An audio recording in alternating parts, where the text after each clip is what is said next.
When being discharged from a hospital or rehab facility, especially after a serious medical event, for older adults, this may not include returning immediately to their home. In fact, research shows that older adults who are not able to recover their cognitive or physical function face a higher chance of rehospitalization, disability, and the need for ongoing care support.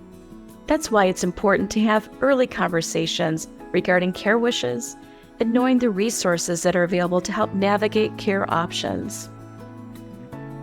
Hello, everyone. I'm Cheryl Michel, and welcome to My Care Advisors.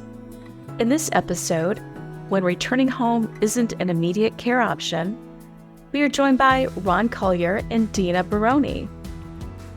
Ron is a certified senior advisor and owner of Care Patrol of Southwest Ohio, Dayton, and Greater Cincinnati. Dina is a senior care consultant and holds certifications as a case manager, rehab counselor, and dementia practitioner. Well, welcome, Ron and Dina. Thank you for joining our listeners today. Thanks for having us. Yeah, it's good to be here. Thanks, Cheryl. And I was wondering, in both of your experiences, what are a few of the misconceptions about returning directly to home, especially after a hospital stay due to an injury or surgery, especially for older adults? I think our experience has been, a lot of people think they're just going to bounce right back after the surgery and that's going to fix the issue. But in our experience, what we see, people put these procedures off as long as possible. And so sometimes, as a rule, it's, 2 steps back, 1 step forward. But every now and then it's 3 steps back and maybe the recovery time is going to be a little bit longer than what they anticipated. And so, that's where we come in and help with some different options and everything. The other thing that I find is that a lot of times families will anticipate that their caregiver is going to be able to provide the service. So they think, I am going to need some care, but my husband, my spouse, my daughter, my grandchildren can help me. Because as we are in those roles, we want to be able to provide that help, but realistically, life is life. And sometimes people are working full time or your caregiver has physical limitations that aren't able to do that. So talking about that ahead of time is great, but a lot of times people don't do that. Oh, well, thank you for those insights. So if there's a situation where a stroke, fall, or accident leads a loved one to have a short-term stay in a post-acute rehab, for example, and then they learn that they can't go home due to the extra support that's needed, what are some of the considerations older adults and their family caregivers really should plan for? This is where when we talk with the family, a lot of times ahead of time, if they are proactive, and hopefully they are, you got to have a BCP, the backup contingency plan. And so, you kind of have to take into consideration the setups at home as far as, are there stairs to navigate? Is it a walk-in shower? Or do they still, in some of the older homes, you have the bathtubs and those kind of situations, toilets, grab bars, things like that, things that are going to help, when you get back home through the recovery process, the logistics of the home. So when we're meeting with families ahead of time, we're able to discuss those things. Dina, in your experience, what have you seen? Same thing. The nice thing about what I was talking about earlier about the caregiver thing is, whether your caregiver has the ability to provide the care is to really have those conversations. Most people just assume, but have the conversation. What are your limitations? If I come home, what do you think you're able to manage or not manage? But if they're already in the hospital, obviously, sometimes that discussion is, too late sometimes, and you have to kind of pivot. But even what I tell my families when they're in rehab or in a hospital, it's really smart to take pictures of your home to bring in to the therapist, like your bathroom, your entryway, the hallway, maybe measure doorways, A lot of times, if you provide that to the therapist, they can provide other, um, accommodations or recommendations for equipment or navigation or services. So if they're looking at going home, and maybe with adding on extra support, those would be great ways to maybe make that happen. Otherwise, it's just making sure you know solidly where your caregivers stand and what they're able to do for you when you get home. So Dina, I'm curious, in your experience, sometimes does this happen very quickly that they need to make decisions about returning to home and ensuring that everything is set up and ready? Absolutely. Usually in these situations, they're emergency situations. So when we are meeting with our families ahead of time, the first thing I tell them is that when they're hesitant to make a plan, I'm fine, I'm healthy. You don't know what's going to happen. So I always tell people, have a plan for if you need it. I pray you never do. But if you do need it, things are in place. So Dina, thank you for sharing that. And Ron, I love the BCP as well. That's a really good thought to keep at the back of your mind, is just having that backup contingency plan, because in a moment life changes, and then all of a sudden you have a loved one in a hospital or coming home for that post-acute rehab. And to both your points, you have to have understand doorways, getting everything prepared for them to be at home. The other thing you had mentioned, like how long do they have? That was what was key. Like how long do you have to make those decisions if you can't be proactive? A lot of times insurance doesn't give you a lot of notice. So frequently insurance updates require that they only have a 24-hour notice for discharge. So that can be really unsettling and stressful for families already in the middle of a crisis. So as soon as they go into the hospital, that's when you start planning, because you never know, the next day you might get notification. So to the point of your how long do they have, you may know when you go into rehab, you have an average of 10 to 14 days for inpatient rehab, but you may only get a 24-hour notice for discharge. So planning from day one, from the point you get in, is really critical.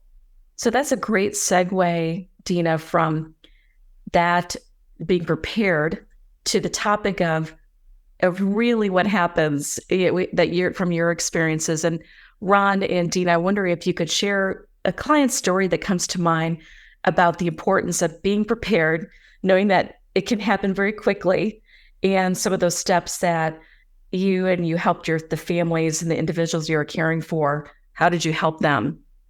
Absolutely.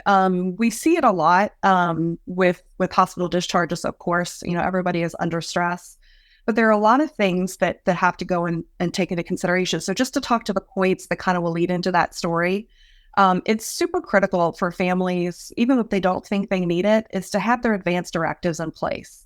So medical and financial power of attorney, a lot of people think, oh, well, I'm on the bank account, or this is my child, and they'll automatically ask me. There's so many things that can be impacted if someone is unable to move forward and make those decisions.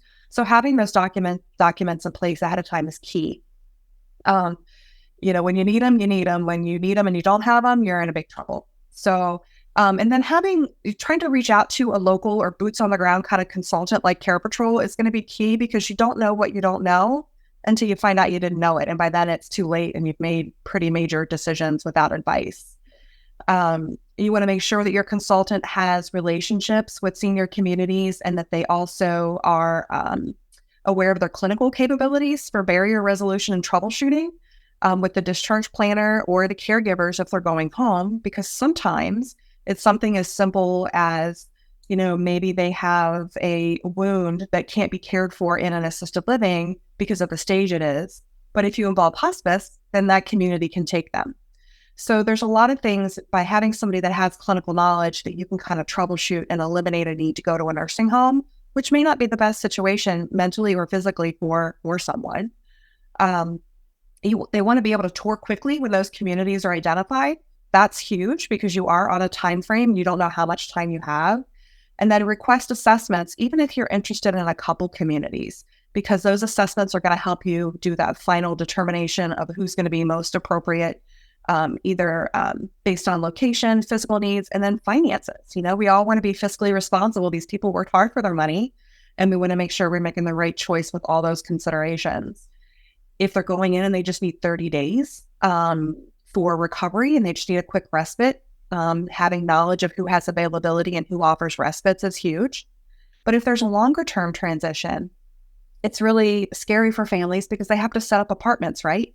They have to get all that set up and you're running against the clock with discharge. So it's always important to ask if they have a furnished apartment, like a respite room, that maybe somebody could use temporarily so that you can respect that discharge date at the hospital, not get into extra charges from the hospital, but then also give them the ability to breathe and plan that apartment accordingly. So a lot of communities will do that to help facilitate a discharge. And then the other thing is a lot of times medical documentation is needed. So if you have an advocate or a senior care consultant that can be that liaison between the community and the hospital to get the history and physicals information done, it helps so much better than relying on a fax machine. It could get lost and you lose a lot of valuable time. So with all that being said, one of the stories that we have that was really complicated and successful is we had a gentleman who had unfortunately been unable to go home and had used all of his skilled nursing days through Medicare. So he didn't have any availability there. He had an outstanding bill from a skilled nursing facility. So everybody thought he didn't have any funds available. So he has no money. He has no skilled days left. He has to leave the hospital. He's not safe to go home. He didn't have a power of attorney in place. And there was some question about his cognitive ability. Well, when you have that, then it's too late to do your paperwork, right? So, and he also had stage 3 wounds. So a lot of those things went into consideration, plus tube feeding. So they came and they said, help. And I said, I got you. So we started brainstorming with communities and we found out who was able to handle the clinical needs. And if they couldn't, what would need to happen in order for them to be able to bring this gentleman in. We had neuropsych come in and do an assessment. They got him, he was appropriate. So we got the power of attorney's paperwork done, only to find out that he did have money. He just didn't pay his bill. So when most people would have looked at that situation, they would have been like, we can't place this gentleman. There is nothing. But you have to really dig. You can't just look at a place to lay your head, right? So I think it's important to have an advocate that can really try to troubleshoot and remove those barriers. And as a normal human family or caregiver, you just don't have that knowledge. So really doing your homework and trying to reach an advocate that can help you with that, whether it's Care Patrol or, someone else. But just knowing that you find a connection, you find somebody you like and you trust, that's key. And we're going to have the best interest. So we were able to get him placed in a community. He went into a furnished respite room for a couple of days while they prepped his apartment. And they had power of attorneys in place. And we got all the other issues with wounds and all that taken care of because we got supplemental services. So there you go. There's a prime example of what proactiveness and clinical knowledge can really be helpful in the discharge planning process. Wow, that is amazing. Think about how complex just his care needs were. And also, like you said, his financial status. So lucky that he was able to get those resources to be able to go to a place where he could be safe and get the care that was needed. Well, hearing this story just really underscores the need for families, as you mentioned, to have a POA, to understand the current situation and put that plan of care together with knowledgeable experts. So I was wondering if you both could kind of weigh in on this as families would begin to think about their next steps and what they should do to be prepared. What are some of the tips that you share with those clients that you serve just to help get them starting with those conversations with their loved ones, especially about what their care wishes are if something happens that changes in a moment? Yeah, so just letting the families know in advance some of the potential challenges they could run into. That's the key. Just let them know what the roadblocks are at home.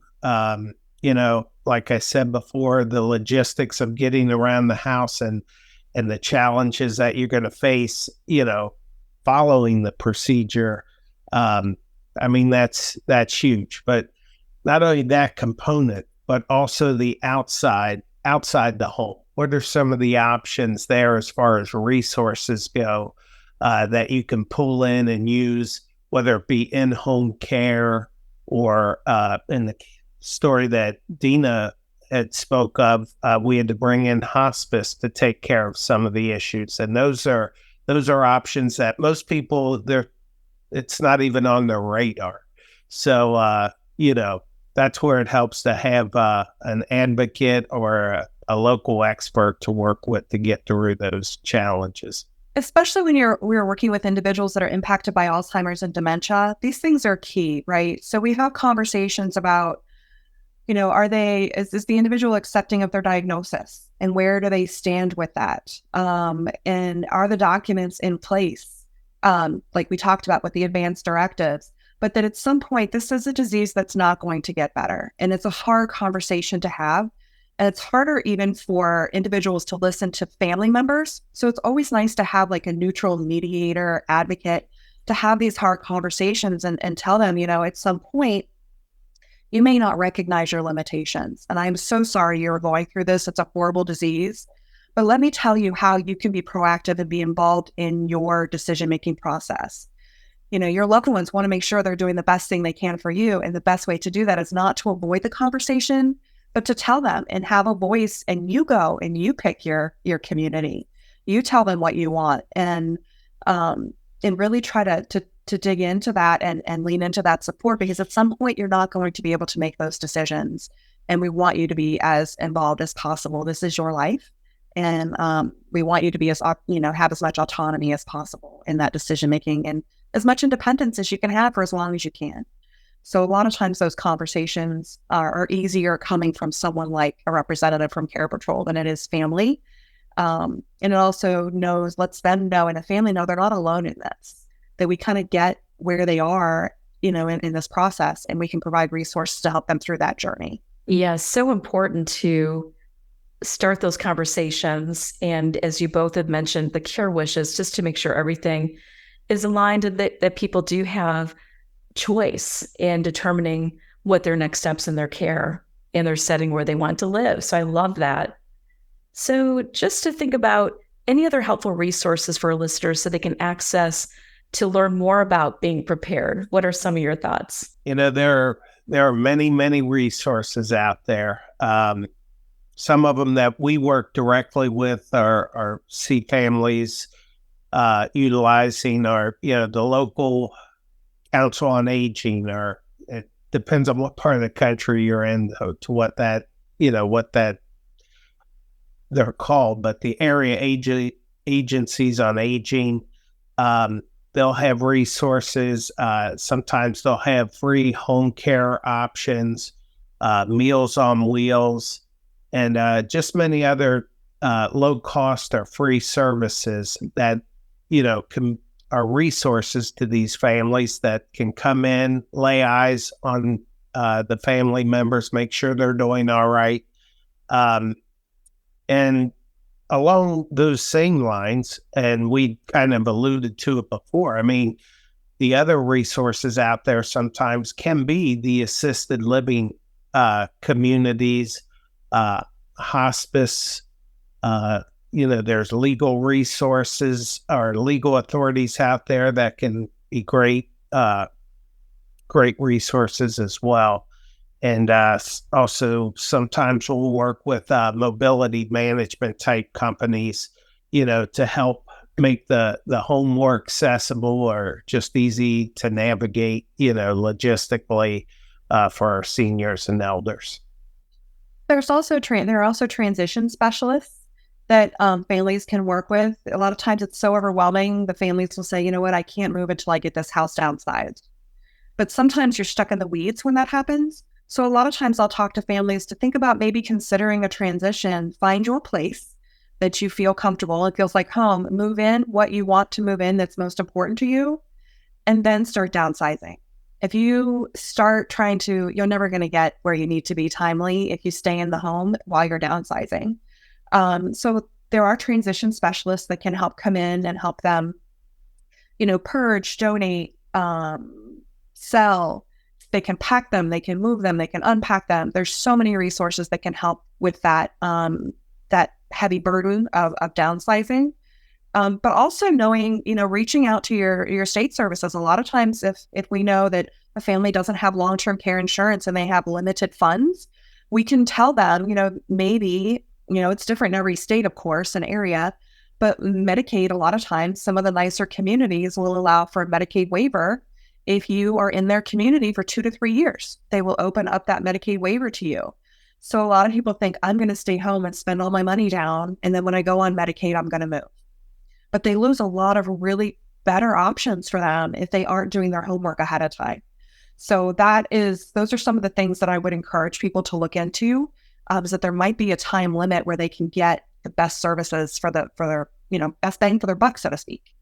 Well, thank you for sharing these tips and resources. I was wondering, Dina, I know that you are a certified case manager.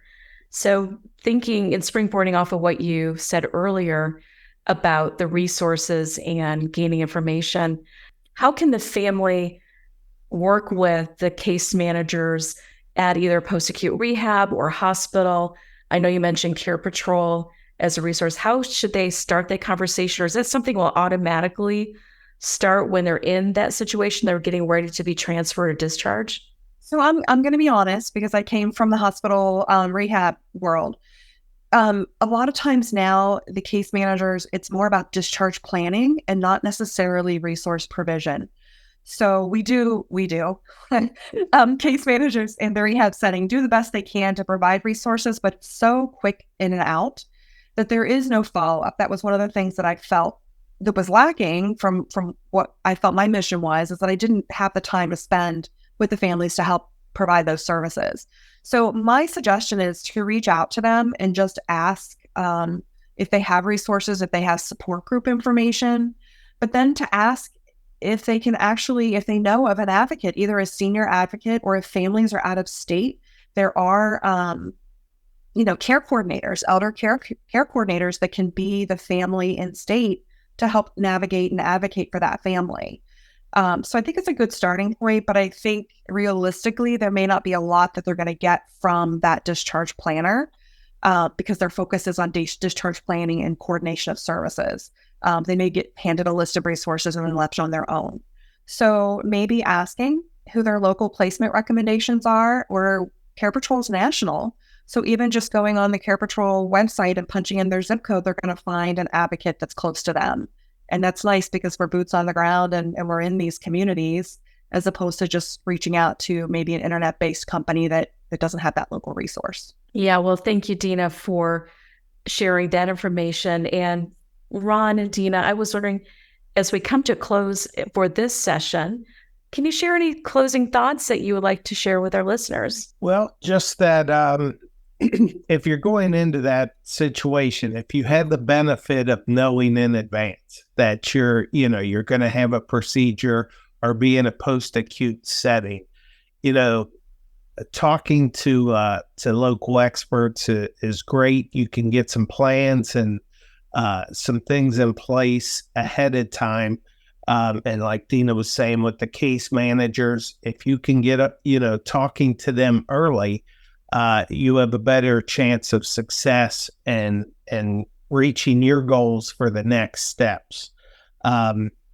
It's going to help with a better discharge and a better outcome for you. But just the fact of knowing that there are agencies or services out there before you go in is also important. So maybe if you didn't do as much planning on the front end, at least you know who to contact and get in touch with, following a procedure, or to talk to the case manager about, while you're in that setting. Absolutely. I mean, the case managers are often seen as the bad guy because they're the ones that tell you when you have to leave and you don't feel you're ready.